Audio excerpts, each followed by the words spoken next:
Welcome to the Northwest Showcase on 93.9 KPDQ, sponsored today by Day Chiropractic. I'm Mary Shepard, and our guest today is Dr. David Day of Day Chiropractic. That's where his practice is, 3758 Southeast 122nd Avenue, just south of Powell. That address again is 3758 Southeast 122nd Avenue. Of course, his phone number, if you'd like to call and make an appointment, 503-760-7572. That's 503-760-7572.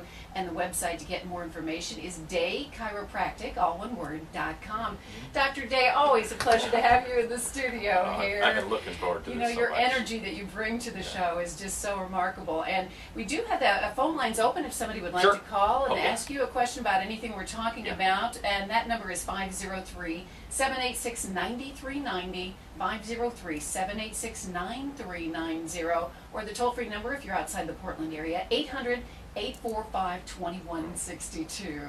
So tell me what's new. I mean, There's all sorts of there stuff always new is out with there. you. And Yes. So today, what we're going to do is we've got two things we're going to talk about. One is we are starting a warm clothing and food drive that's going to benefit the Father's Heart Street Ministry. Wonderful. So that starts today. Now, if you go to my website, I don't have that posted yet because But I'm you not will, kicking it I'm off sure. today. I'll Okay. get that up tomorrow. But Okay. since you guys heard about it today, you'll be the first who finds out about it. But if you bring in 2 bags of warm clothing or at least 2 bags of food, we will donate the examination, do the full workup that you or someone you love might need.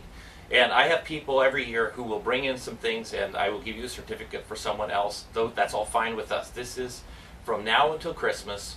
We are going full on trying to help as many people as we can find out whether chiropractic could help them or not. Oh wow! So And you're not only benefiting yes. the people that are on the streets, but you're helping people. We are able, and Get their we can first- sit in our office, Uh-huh. do what we do and do what we love, and we can also benefit the organization who's ministering to the homeless. Right. So it's really, as far as I can see, it's like one of the best win-win scenarios that we've I was come up just going to with. say that. Yeah. I mean, how could you lose with this? No, because it's really exciting, and this is something that we've committed to as a staff, because there is a lot of work. You know, Yeah.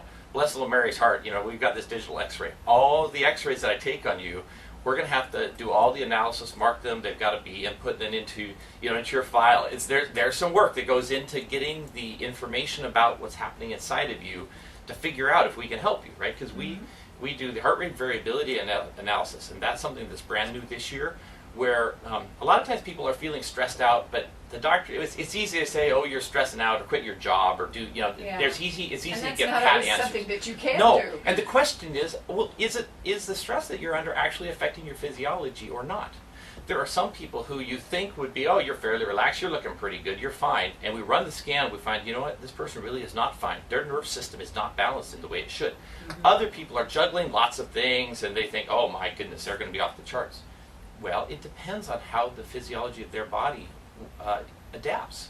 Often the people who look really like they're scattered, well, a lot of times they go from a frenetic activity, but then often if they find a way then to relax, like they might go have a cup of coffee or just sit and relax or read a book or something, and if they found a way to kind of balance the frenetic pace and then balance it off, a lot of times their nerve system can deal with that just fine. It's almost like the wave, right? As long as there's a space in between the waves.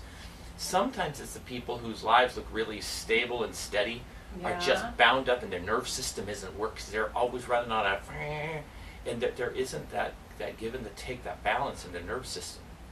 And so often we see that person then is in line for a heart problem or something like That's that. It's really interesting. because isn't you it? don't really know by No. the way a person's life is going until you get this heart variability test, right? So what we do is this almost, I tell people, it's almost like getting a lie detector test. You're going to stick your hand in this machine, and it's going to calibrate itself for the first minute, and then you're going to sit there for 4 minutes. And you have to sit there and try to be as relaxed as you can. And for some people, that's a very difficult thing to do. So Yeah. that might be the hardest thing you'll have to do in your exam is sit there for 4 minutes and not do anything, okay? So, but that sure beats the fear that some people have in their minds. But what my machine will then do is it will correlate, what is your heart beating? Is it beating steady, or is there a variableness to it? Is your skin conductance? What's happening to your skin? Is it like if you're going to give a speech, you know how you get cold and clammy Oh, hands? yeah, Okay, you that's have a a physical stress reaction, response, right? sure. So what it wants to, the computer has to then get an assessment as you're sitting there. Is your autonomic nerve system matching and is your heart rate variable? Because I think people assume, oh, I've got a nice, strong, steady heart beat, or I see my doctor and he says my heart's good. Okay, well, that's great. we're not really measuring your heart. We're actually using your heart as one of the components of the assessment. We actually, from a physiological standpoint, would like to see a heartbeat that's not steady, but that has some chaotic patterns to it, that's variable. Really? That Now, would be a sign of health. Because if we think about a nerve system that regulates the organs in your body, including your heart rate, your digestion, all that stuff, then what your intelligence should do as you perceive your world around you, as you're about to go up some stairs, or if you're going to go on a hike, we want your intelligence, your eyes to perceive, hey, we're about to climb a mountain. So it would actually signal to your heart and to your intestines and everything, hey, we're about to do some physical activity. So we're going to go into physical activity mode instead of that digestion mode. We're going to actually start beating more fast to build up, right? You're going to be a little variable there. Yes. Okay. So that tells us that your physiology is listening and responding to the direction from an intelligence. And that's what you want. That's what we want. If we see somebody whose heartbeat is very steady, what that tells us is, you know what, that heartbeat is being generated primarily by the heart. The heart has the ability to set up an intrinsic rhythm and keep you alive. But we don't want that to be what you manifest. We want that variable pattern. That's a sign of a healthy heart that's in communication with intelligence. And so chiropractic, what we then do is we say, oh, if this heart rate is not variable at all, then we have to start thinking, is it possible that somehow that neural communication between your heart and your brain has gotten interfered with? So we look in the neck, we look at the upper back, we look at kind of the pathways that those signals come. That it could be sensors from the heart up into the brain, or from the brain back down to the heart and to all the vessels and things like that. So, and how do you figure out what it is? So what we have to then do is we correlate that with, we do a thermal scan as well. Okay. Right. So we're going to look at other components of your autonomic nerve system, and what we actually have is a thermal imaging gun. And what it does is it compares the temperature at every side, at every spine level on your spine, comparing the right to the left. Okay? Now, a normally functioning body would keep the temperature within a few tenths of a degree. Left to right should be about the same. But guess what happens? When you are subluxated, or if you have some misalignments in your spine, often it's off. Now, you couldn't tell, if I were to ask you, how is your C5 bilateral temperature? You have no, I'm fine, right? I don't know. I don't know. None of us know. Yeah. So it's not until we actually run that test, and so then we look to see, is there some correlation? And it might tell us, it's really at that C1 area that the problem is on that system. So and you can pinpoint. so we're what starting, part of then the we take an spine. x-ray. Okay. We start, now, people are not that easy to figure out. Okay, because we've done things like we've been in car wrecks, we've been, we've had falls, we've had all sorts of different things. And a lot of times let's say I look at somebody's neck. Well, there may be some degeneration in the low part of the neck. Now, I have to be careful not to assume that that's where all the problem's coming from. That's why I have to use the technology to help me figure out then the muscles. It could be in the pathway to that area. Anywhere, yes. Wow. Yes. Anywhere in the body? Anywhere in the body. Now, classically, it would be, if we see something in the heart, we would expect it somewhere between the heart and the brain. Yeah. Although that's not necessarily true. Although it's almost more common, people come in to me and they think, and they're having a low back. In fact, I have a new client who came in on Tuesday, and she's having some sciatica sorts of things. We would assume that it's in her low back, and in fact, all the medical workup has been done of the low back area.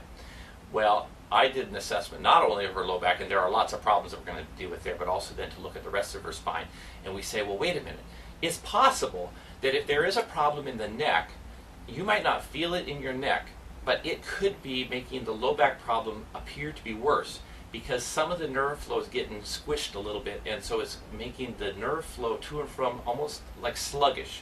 Instead of a river that's flowing just like, it's almost like a brackish river. It's like a river that's kind of backed up and muddy and not really flowing the way it should. So sometimes all I have to do is fix that neck, and the low back problems kind of melt away. Because the signals can get through now. Yes. Oh, wow. So this is part of my job then. So I look at the scan. If the scan is saying much more in the neck than the low back, well, that's interesting. Even though the patient might feel it more in the low back, the evidence is pointing me in the direction that the neck is probably the most significant thing, at least from a neurological standpoint. So it's kind of a fun. Every person comes in. It's like it's a puzzle. That's right, and it's not just a linear puzzle. It's a complicated puzzle because it involves, well, what's your occupation? Well, if you're sitting in front of a computer typing like this, we have to try to understand what are the challenges faced by this particular being, this person. Could posture have something to do Absolutely, with it's a huge thing, and often the neck, the forward head posture, typically the neck is too straight. If there's degenerating there, then we can't focus in on the degeneration, because that's the easy thing is, go to the neurosurgeon and they'll fuse those two bones and fix you're too good to go. I go, no, it's not that easy, because what we have to do is address why it wore out there. And if you get the fusion, but you keep sitting like this, you're no farther ahead, and you're now going to wear out above and below the fusion site. You know, you never really fixed it. You just kind of patched it up. Right. And so my job is trying to help people, and it may be a harder journey. I may need you to do some traction. You're going to lay on this extension traction device 20 minutes every day. But if you do that, then your future will be very different, right? So people, and that's what you're trying to do for your patients. You're trying to have them have a good future, Yes. a good quality of life, Yeah. and pinpointing those problem areas and where they lead Yeah. can make all the difference for someone. Yeah, and the problem is you don't know until you have a comprehensive assessment. And most of the other chiropractors, most of the medical doctors, nobody's actually analyzing kind of the neurological physiology makeup of the people. And so that's something that's really unique in our office. And you know, we love, now if you come, you've got to be prepared. It's going to be a very unique experience. We're going to ask you about the traumas you've been through your whole lifetime and not focus on one thing. And I would actually love to get some of you who are listening today. You may feel perfectly healthy, but if you want me, I can tell you how your nerve system is functioning, and we can look at your future. You know, I would rather people come in to say, "I'm healthy, doc.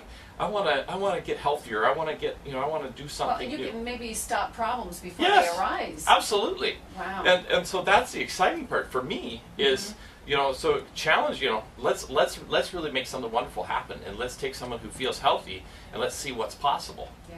I was just talking with a coworker a little bit earlier this morning, and we were talking about how people are always looking at their cell phones nowadays, and their heads are down. Down, absolutely. And that's ruining the alignment, Yes. your posture and everything else, and that can be affecting your back problems. Yeah, if you think about your head, it's like the weight of a bowling ball. Well, we know that if your head goes forward 1 inch, so if you're looking down at your screen and your head's gone forward 1 inch, effectively that has doubled the weight of your head. So it's almost like your head now weighs 2 bowling balls worth of head weight. So you think about these muscles in the back and in the upper back, and a lot of people, they get the hump that forms, the dowager's hump, and they say, "Oh, I'm getting older, or my mom had this, so I'm getting it." And I say, no, the reason you're doing it is you're setting in motion the same things that your mom did. She didn't do anything to undo this, because it doesn't hurt necessarily. But if we look at your posture and we analyze that, and we realize, wait, deep inside of you, that bone structure, and you wouldn't know without an x-ray. I can't tell if your neck is normal or reversed until I take an x-ray of it. But once we figure out what the architecture of that curve status is, then we can decide, do we need to do that? And it will just transform you if we can pull that head back and recalibrate that arc back, the arc of life in your neck. And more importantly than that, it gets the nerve system, because the spinal cord travels in the neck, and if the neck is reversed or straightened, your spinal cord is stretched between 1 to 2 inches, and if it's reversed, up to 3 inches. So if we can actually allow that curve to come back, it allows that spinal cord then to relax, and that allows those nerve signals then to just flow up and down the spine effortlessly. Well, we were walking up and down the hallways and holding our heads up and seeing the difference in how we felt, and it was like, wow, we got to try to do this all the time. Yes, it's absolutely remarkable. And so, so this is something, if you do have some postural questions or anything like that, we certainly, part of our workup, as well as doing those, the fancy dancing and the surface EMG, we also do a postural assessment. And what I'm looking for is, are there any shifts of your body left to right? We will actually have you stand on a bilateral scale. That means one left foot on one scale and the right foot on the other. And what we're looking to see is, when you stand straight, is your weight within 5 pounds of each other, left to right? Now, some people don't even want to get on the scales. Don't worry about how much you weigh. That's not the point. So you want to know if it's between 5 pounds? Yes. Some people stand up there 1 pound. Well, it's 30 pounds heavier on the left than the right, for instance. Really? You have no idea, right? That this is then your body shifting. So back to the whole posture thing: is your head forward? Are you shifting off to the side? Those types of things, we need to look and see what's happening, because often people's one hip wears out, the other doesn't. Why? Often it has to do with some of these things. If we would have caught them soon enough and fixed them, then you wouldn't end up with needing a hip replacement or knee replacement. Yeah, so a good idea maybe is to bring some warm clothing and some food to Day Chiropractic, and you get that free assessment. Yes. Wow, that's a great thing, and you're helping people too for Father's Heart. And normally that's like $200 some worth of value. So please when you're bringing don't bring your clothes that you kind of bring some nice things. Because these are All right, well, we're going to talk some more with Dr. David Day of Day Chiropractic, 3758 Southeast 122nd Avenue, just south of Powell is where it's located, 3758 Southeast 122nd Avenue. DayChiropractic.com is the website, and if you'd like to call and ask a question to Dr. Day, we're live in studio right now, 503-786-9390. That's 503-786-9390. We'll be back in a moment to talk some more on the Northwest Showcase on 93.9 90.9 KPDQ.